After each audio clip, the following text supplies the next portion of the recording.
Nebraska Extension here in Columbus, and I'm here today with Christina Hoyt with the Nebraska Forest Service and Katie Pekarik, also with Nebraska Extension. And we're going to share with you some information about the rain garden at the Chamber of Commerce office.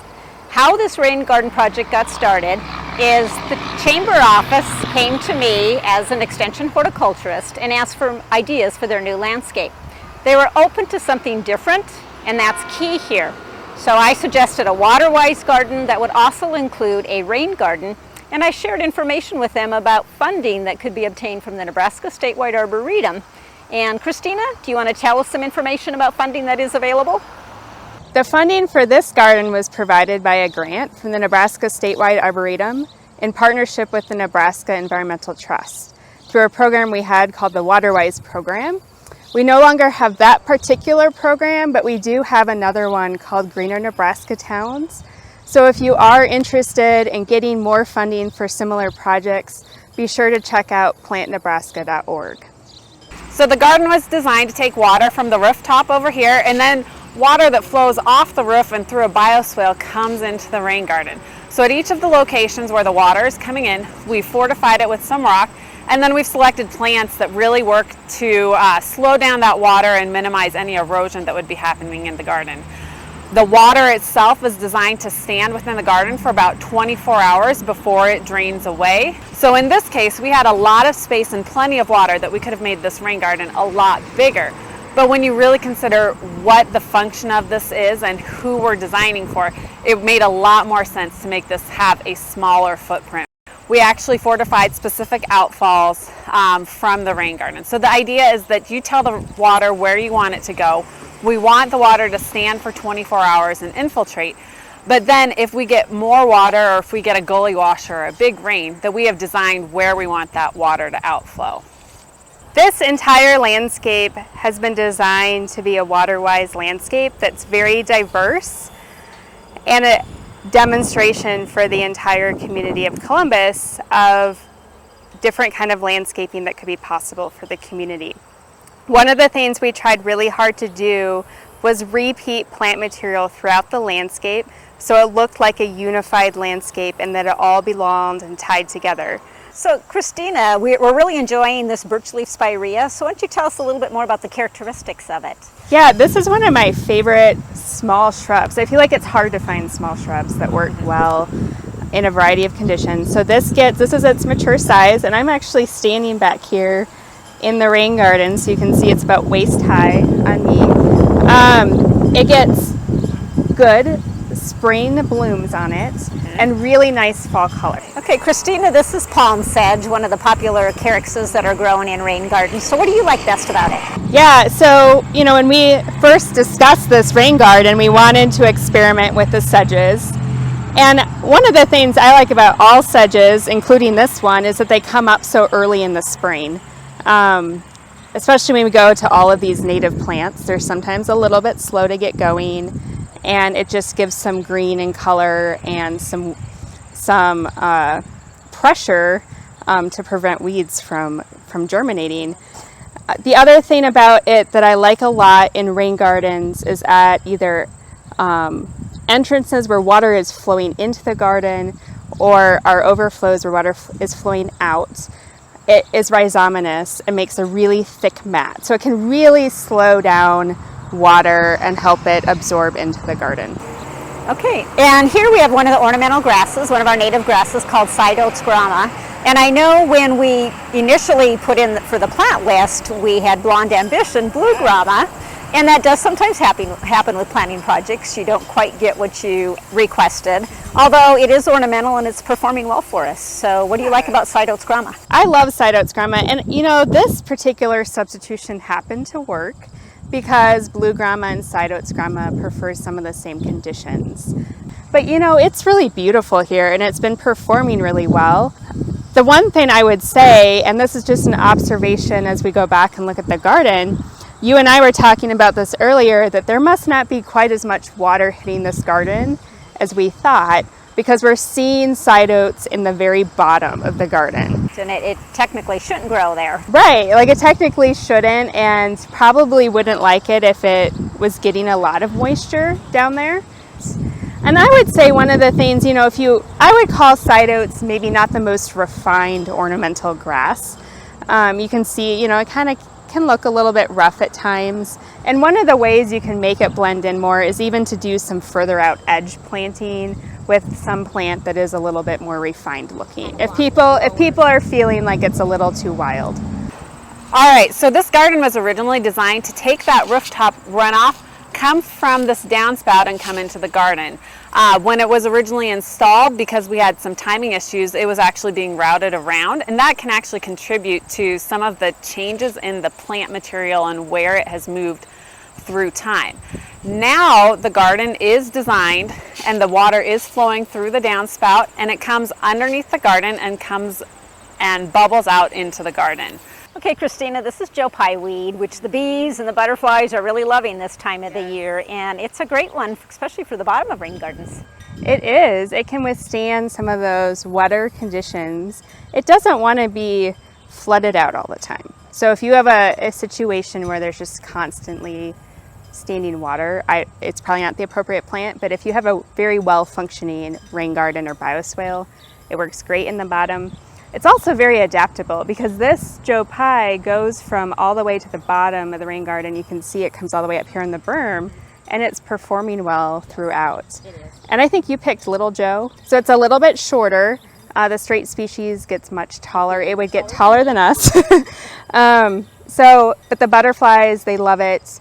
It has really beautiful kind of purpley stems on the plant. And then this is going to bloom through the fall and be a very nice performer all through the fall months. And how about this little plant right here? This is our a minor, Baptisia. So this is false indigo, and this is Baptisia minor. So you might be familiar with some of the other Baptisias that get much larger. I don't know if we have any planted here on site, but this is the smaller one. If it doesn't have very much moisture, exactly like we have here, it's hot and it's dry. You can see it stayed very small and compact. It's going to have early blooms in the spring months, but then it's followed by, I think you found some earlier, these wonderful pods. There's spikes of pea-shaped, beautiful blue, true blue blooms in the spring, and it's really a showstopper. The one thing about Baptisia is whenever we put it in a garden, plant it where you want it to be forever. It's very hard, it would be very hard to dig up, and it doesn't like transplanting at all. Another one of our native ornamental grasses that we have here, and it's a favorite of mine, is Prairie drop seed. Because again, it looks so nice and ornamental and very light, fine textured. It never gets taller than this, and a lot of the ornamental grasses do get pretty tall. So what do you like about Prairie drop seed? I like Prairie drop seed because it has that very fountainy effect to it. And I think it's one of those native grasses that looks similar to our non-native ornamentals, and it's a way to get people interested in grasses, and it has that more refined foliage on it. These are a little bit smaller than we typically see, and my guess is that it has to do with the soil. Prairie drop seed in general is a grass that likes really good drainage. One thing about prairie drop seed, probably my favorite feature, is the fall color, that very golden yellow. Okay, so this one is a swamp milkweed, and most of them are probably still blooming this time of the year, and this one has already gone to these ornamental seed pods. What do you like about swamp milkweed for a rain garden? Yeah, so swamp milkweed is one of the milkweeds that can take more moisture. So we have this kind of at the transition part of the garden, from up on the berm to like down into the bottom. These are its seeds, which I love. This, I was noticing as we were standing here looking, is that they're kind of purplish. They are.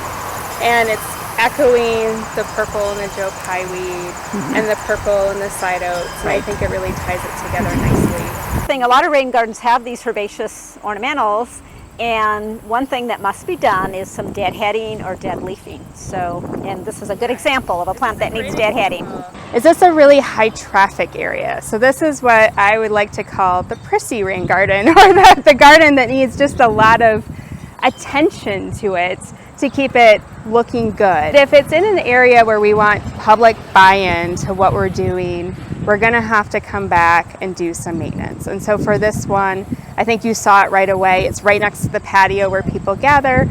It's right next to the walkway. It definitely calls your attention that it looks like we aren't maintaining the garden, even though it is being maintained. One thing that we cannot emphasize enough in all of these projects, that communication is so important.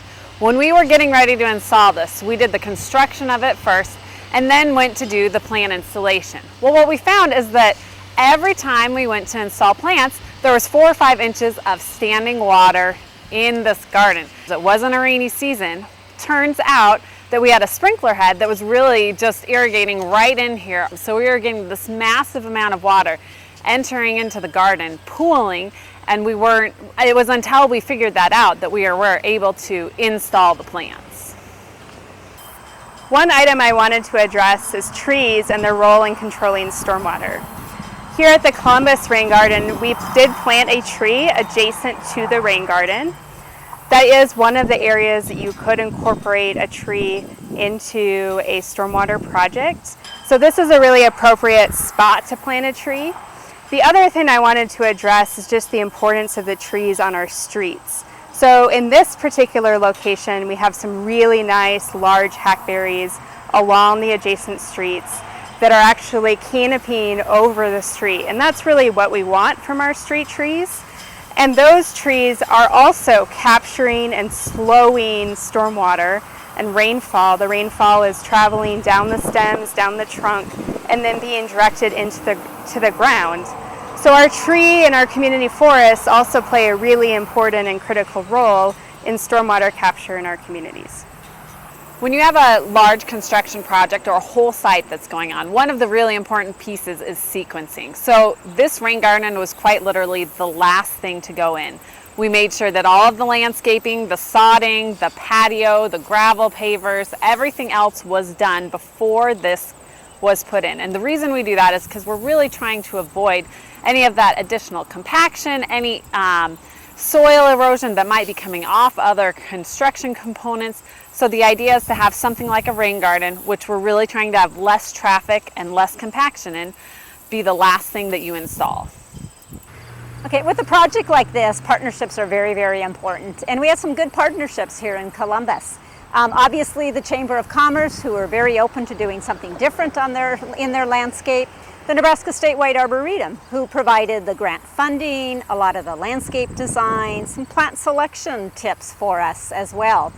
And the City of Columbus worked with us on this. They provided us with a backhoe, an operator, rototillers, some manpower to help us do the grading and the soil work that we needed to get done.